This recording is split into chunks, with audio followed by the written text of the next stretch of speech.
There are a lot of Pokemon that aren't as good as you'd like, but most of them are meant to be that way. Early game bugs and unevolved Pokemon are supposed to be weaker. However, a lot of Pokemon are supposed to be stronger, but end up not only being bad, but completely unusable.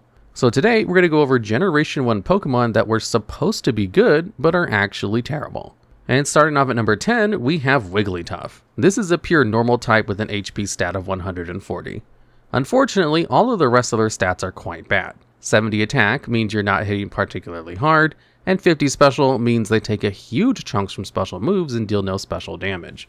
A terrible 45 defense and 45 speed round out Wigglytuff's stat spread in an awkward fashion. 45 speed makes Wigglytuff slower than most Pokemon of the same level, which combined with its high HP might make you think it's a strong defensive Pokemon. Unfortunately, its low defensive stats means that it's not actually good at taking hits. This is where we need to introduce Wigglytuff's counterpart Pokemon, Clefable. Both of these lines are relatively bulky normal types that you get very early on into the game and require a precious Moonstone to be able to evolve. While you do technically get Jigglypuff first, it's on Route 3 which leads to Mount Moon, where Clefairy resides. So you essentially have access to both of these lines at the same time. Wigglytuff was seemingly meant to be the slower, bulkier part of the pair to balance out Clefable's better special attack and speed stat. While Wigglytuff's HP stat is very high, its actual defensive stats are so low that it takes hits worse than Clefable does. For example, Taurus's Body Slam deals about 33% of Clefable's health at level 100, and about 35% of Wigglytuff. The story is the same on the special side of things, with Clefable taking hits marginally better. So Wigglytuff is slower than Clefable, takes hits worse, has less special attack, and they have the same attack stat. The only place where Wigglytuff could possibly be better than its counterpart is in the move department. However, for some unknown reason, Clefable also has the better move pool. They have access to basically all of the same moves in Blizzard, Sing, Thunderwave, etc, etc. This allows both of them to work as status-based defensive Pokemon, except Clefable has access to Light Screen and Reflect, while Wigglytuff only gets Reflect, meaning it loses out of a bit of extra utility. The only upside Wigglytuff has over Clefable is that it takes less damage from moves like Seismic Toss and Nightshade, because they do a set HP value damage and it has a higher HP pool.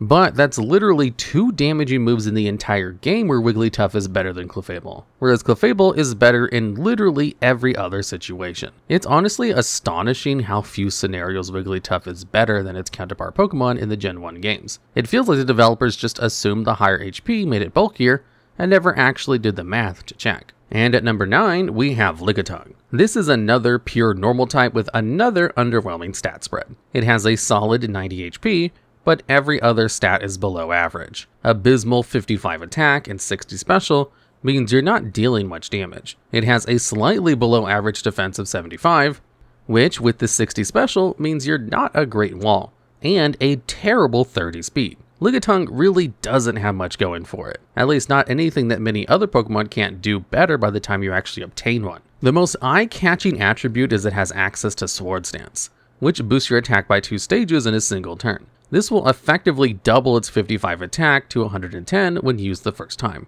and the number only gets more impressive from there. Combining this with access to moves like Earthquake and Body Slam allows it to do good damage on a lot of threats after setting up a dance. Now, there are a lot of problems with this. For one, you do have to use several TMs to make Lickitung's moveset bearable, which is bad for a playthrough. However, in both competitive and in playthrough settings, Lickitung is completely outpaced by Tauros, who you can get in the Fuchsia City Safari Zone at the exact same time as you get access to Lickitung in the in-game trade nearby. Tauros, if you don't know, is one of the best Pokemon in Gen 1 competitive on Smogon, and comparing it to Lickitung kind of shows why. Its higher defense and special means that it, once again, takes hits better than Lickitung does. However, Tauros is also a great attacker. It has a great 100 attack and a tolerable 70 special, which is not only much higher than Lickitung, but Tauros's base attack is only 10 lower than what Lickitung can reach after a single Sword Stance. This means that in the 2 turns Lickitung takes to set up an attack, Tauros can do more damage by just attacking. It also has a much higher speed of 110, letting Tauros outspeed basically everything. This also means that it deals more damage than Lickitung ever could, because, for some reason, Having a higher speed increases your rate of critting in Gen 1. Tauros has about a 21% chance to crit each time it attacks, thanks to its massive speed, and critting will double its damage, basically meaning you have a 21% chance to get a free Swords Dance for a turn. Tauros outclasses Lickitung so completely, there's literally no reason to ever use our weird salamander friend. However, it somehow gets even worse. For some completely unknowable reason, in order to get Lickitung in red and blue, you have to trade a Slowbro. Slowbro is basically a better version of Lickitung in every way. The water psychic typing is solid, and Slowbro's stats are just higher than Lickitung's across the board. Better HP, defense, special, there's literally not a single stat that Lickitung has over Slowbro. Okay, that's rough for Lickitung, but at least Lickitung has Swords Dance, right? Well, Slowbro gets access to Amnesia, which is the special version of Swords Dance. However, since special is one stat in Gen 1, this not only doubles Slowbro's already good 80 special attack when it Amnesias, it also doubles its special defense, allowing it to wall Pokemon far more easily while also boosting its damage. In order to get Lickitung in red and blue, you're giving up an amazing Pokemon to get a ZU tier Pokemon from Smog's ranking system. ZU, for the record, doesn't even stand for anything. It's just the lowest tier because Z is the last letter of the alphabet. It's the absolute bottom of the barrel tier in Smog competitive ranking system. It is also comical that Game Freak would require Slowbro specifically for this trade. Now, you can get it in Cerulean Cave in yellow, so it no longer requires a trade, but that makes it a post-game encounter in that game, and it's even a 5% encounter rate purely to add extra time into finishing your Pokedex. Honestly, it feels like Game Freak was trying to hide one of their mistakes in yellow version with that spawn placement. And at number 8, we have Wheezing, the most pathetic of the two pollution Pokemon in Gen 1. This is a pure poison type with a pretty polarizing stat spread. A below average HP stat alongside a great defensive stat of 120, and an above average special of 85 leaves it decently bulky on the physical side, but not that bulky specially. Slightly above average attack and bad speed of 60 rounds out yet another bulky but not quite bulky enough Pokemon. Wheezing suffers from the curse of taking hits well, but not well enough to outdamage anything. Most decent offensive Pokemon will be able to take you out before your weak Sludges and Fire Blast can whittle them down, unless you go for broke and press Explosion to go for a 1-for-1 trade. Despite generally being a weak Pokemon, you can't get access to Wheezing or Coughing yourself until the Pokemon Mansion on Cinnabar Island, around the 7th gym of the game. By this point, you've been absolutely buried in mediocre poison types, several of which are far better than Wheezing or Muck. Speaking of Muck, Muck is generally just better than Wheezing in Generation 1. While it was more frail on the physical side, it actually takes less damage overall from special attacks thanks to its far higher HP pool. Combine this with a much higher attack stat for better damage, and Muck has a better chance of winning a lot more fights than Wheezing does. Now, we are comparing two different types of garbage here, in more ways than one. Both of these Pokemon are available far too late into the game for their power level, and it's hard to tell if Game Freak was just okay with these Pokemon being unusable, or if they really thought having decent defensive profiles and learning Explosion by level up was good enough. And at number 7, we have Parasect. This is a bug grass type with only 60 base HP, 80 defense and special, a nice above average 95 attack, and terrible speed of 30, once again. Parasect is quite an infamous Pokemon for having a number of very unique traits. For one, it's the only Pokemon that has ever had 3 separate 4x weaknesses. Because Bug was weak to Poison in Gen 1, Parasect took 4x damage from Fire, Flying, and Poison type attacks. While Parasect's defensive profile is, overall, only below average instead of completely awful, it still drops to any 4x effective hit, meaning it will almost always be outsped and killed by whatever it's battling against. Sure, it also has 5 resist that it can switch in on easily, but having 3 4x weaknesses and 3 other normal weaknesses means that Parasect's below average defense are very easy to exploit. On the other side of things, Parasect has one of the most powerful moves not only in Generation 1, but in all of Pokemon, that being Spore. This is a status move with 100% accuracy that puts your opponent to sleep. This is the only way to guarantee sleep on an opponent, and this is enough that Pokemon like Among Us in the modern day are still extremely powerful. Spore's power is often cited as the reason why, in Generation 6 onwards, grass types became immune to powdered-based status moves, so there was more counterplay to Among Us spamming Spore at everything.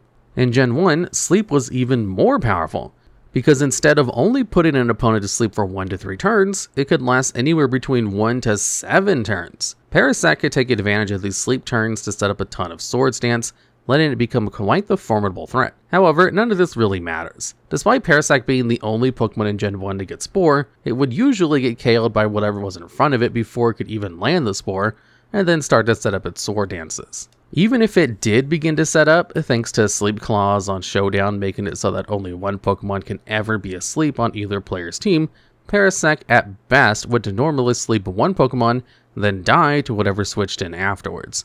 You could argue a Parasect belongs on this list, as Game Freak seems to recognize it would be quite bad, and gave it a signature move Spore to try and salvage it. However, they underestimated just how bad the Bug/Grass typing was.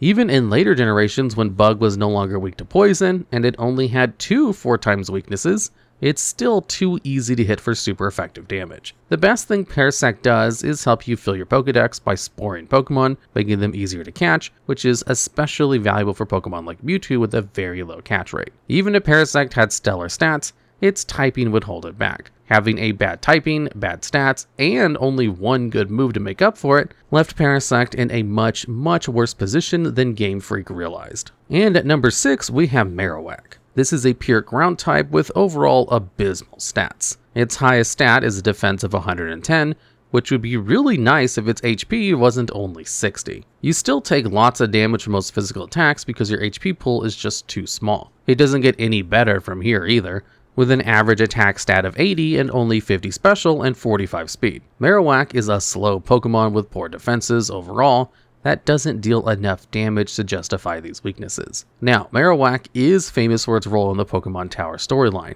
and you would think that a Pokemon that got such a big focus would at least be usable. However, Marowak is probably the weakest fully evolved ground type in all of Gen 1. For an example, compare Marowak to the also just okay Sandslash. Sandslash has far better stats than Marowak, with a higher base stat total and higher stats across the board. To balance this out, Sandslash also has a better move pool as well. Sandslash gets access to Sword Dance to make its already good 100 attack incredible, allowed to one-hit KO almost anything if you find a way to set up. Marowak, on the other hand, gets access to moves like Blizzard, Fire Blast, and Ice Beam, and while that is nice, it's coming off of its pitiful 50 special. This means that, even if Marowak hits something for super effective damage with one of these moves, it's dealing less damage than Sandslash would with Earthquake. Earthquake's base 100 power gets boosted by Stab to 150 base power off of a 100 base attack stat, which is greater than Blizzard, and Fire Blast's 120 base power off of a 50 base special attack, even after you double them due to being super effective. This will change based on what the defenses of the target are, but in almost all cases, Sandslash will just do more damage. Marowak also does get a signature move to help it out though, that being Bone Meringue. This is a ground type move which hits twice with a base power of 50 and is 90% accurate. Of course, both Pokemon get access to the 100 base power ground type move Earthquake, which can never miss, which is just better. However, you do get access to the Earthquake TM pretty late in the game, but Boomerang does a reasonable Earthquake impression for a playthrough up until you get access to Earthquake, which is the only real upside Marowak has over Sandslash. It really feels like Marowak was supposed to be the more versatile, less powerful pure ground type, but that versatility really didn't matter because all of its coverage moves hit like a wet noodle. And at number 5, we have Vileplume. This is one of the 3 separate grass poison types in the Kanto region, and by far the weakest of the bunch. It has a good special stat of 100, medium defense and attack of around 80, below average HP of 75, and is quite slow at 50 speed. It can take hits reasonably well and dish out some nice special attacks, but its low speed and bad move pool make Vileplume an overall very weak Pokemon. While 100 special is a fine main attacking stat, it can't make use of that stat because it doesn't learn any good grass moves. In Generation 1, Vileplume's most powerful grass attacks are the 40 base Mega Drain and the gimmicky Solar Beam. Remember, this is before weather was introduced, so there's no harsh sunlight to let you Solar Beam in a single turn. It's like if you had a Magnum revolver but could only load it with Nerf bullets. You can use Swords Dance to boost your average attack and try to sweep with physical poison moves, but your strongest poison type attack is the base 40 power Acid. Vileplume has to rely on normal type attacks for its damage output, because it just doesn't learn any good moves of any other type. It does get access to some nice utility moves like Stun Spore and Sleep Powder, but so do a ton of other Pokemon you can get around the same time as Vileplume that can actually do damage, such as Butterfree. And yes, Vileplume in Generation 1 unironically does less damage than Butterfree. Vileplume's recommended moveset for the never used tier in Smog is Swords Dance, Stun Spore, Sleep Powder, and Hyper Beam, planning to come in and use status moves and maybe stack 4 Swords Dance to eventually one-shot everything with Hyper Beam in the late game.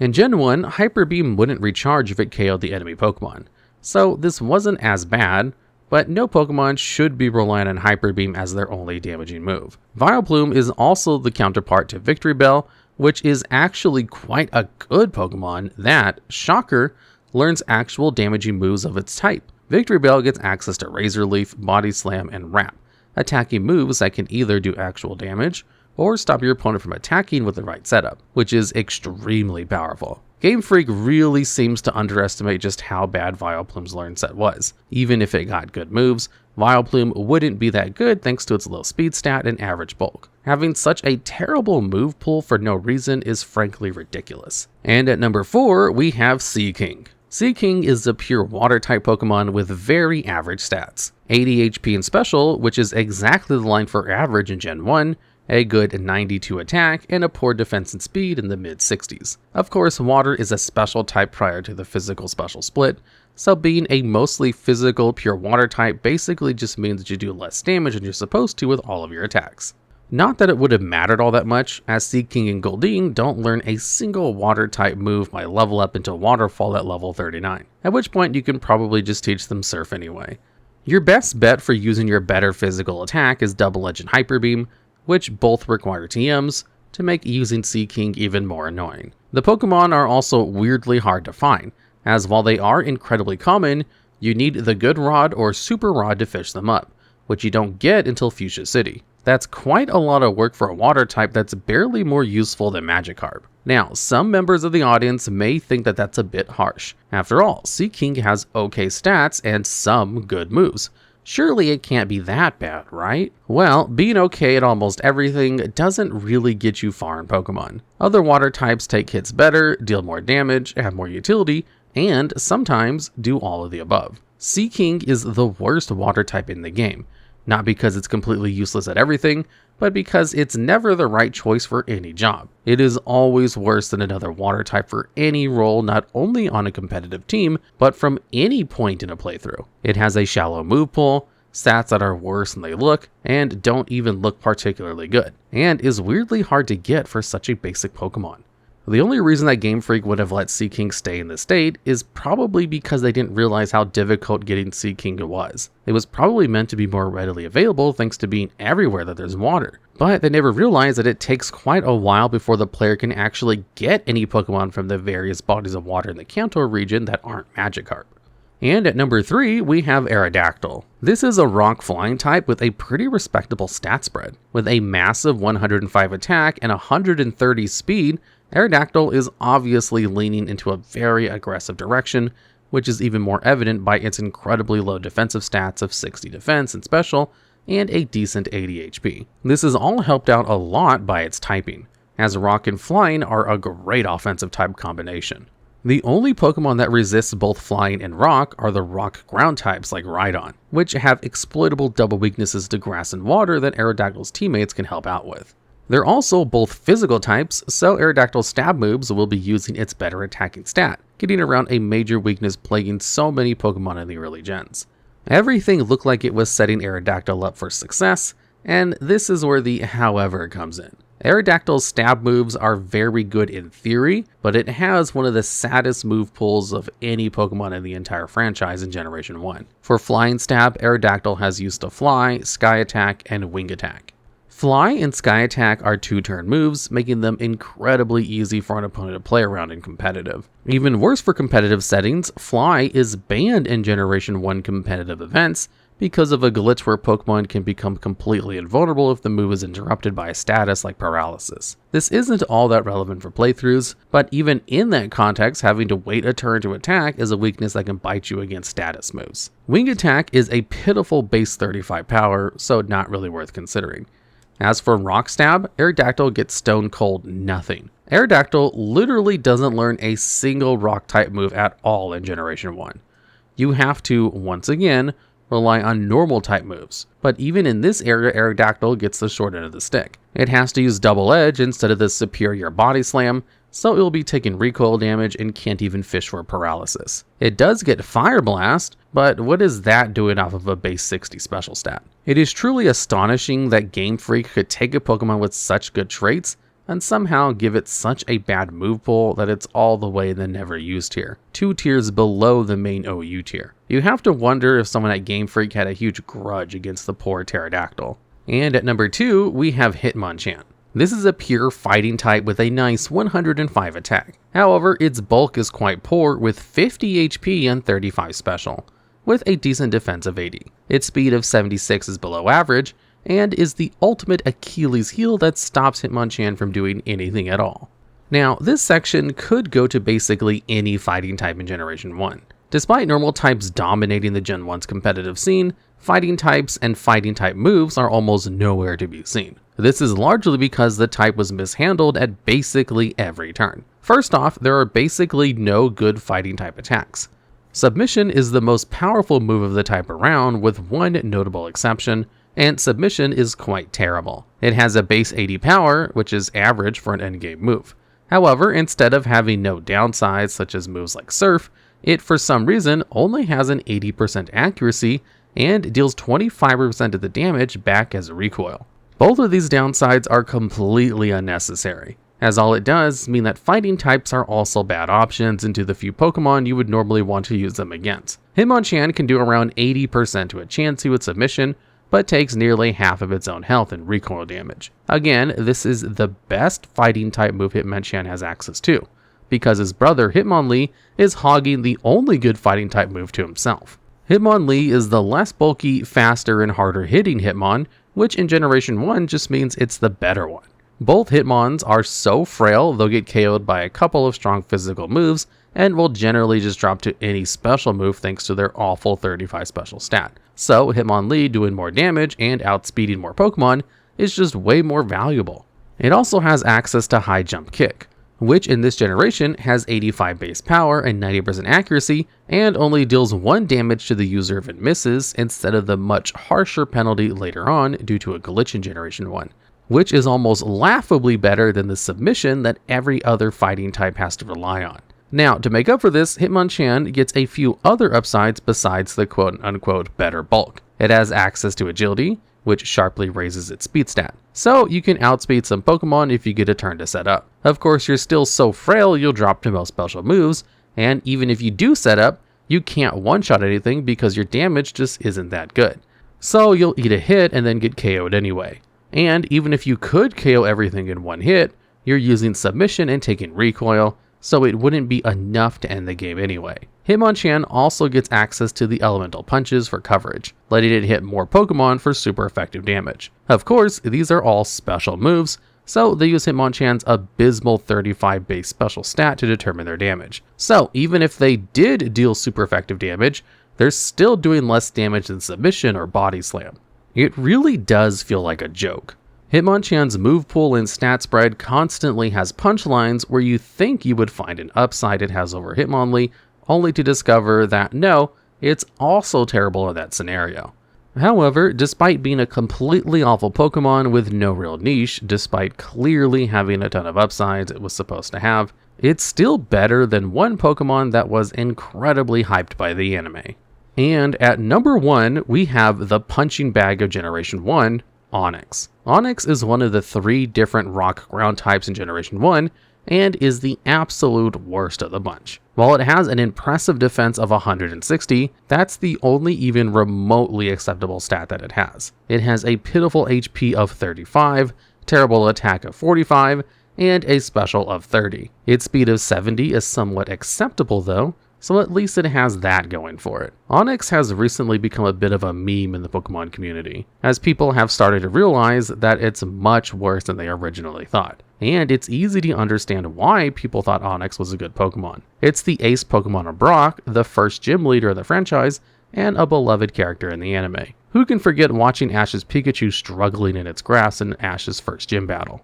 It also appears on Bruno's team twice, a member of the Elite Four, one of the 4 strongest trainers in the region. So many things outside of the raw stats of the game sell Onix as an incredibly powerful Pokemon. However, despite all of these things telling you Onix is great, in reality, it's one of the weakest Pokemon in the entire region. Its pitiful 45 attack has become famous for being lower than many first stage evolution Pokemon, including all 3 of the starters. It's outdamaged by the pitiful Oddish and Paris for a reference.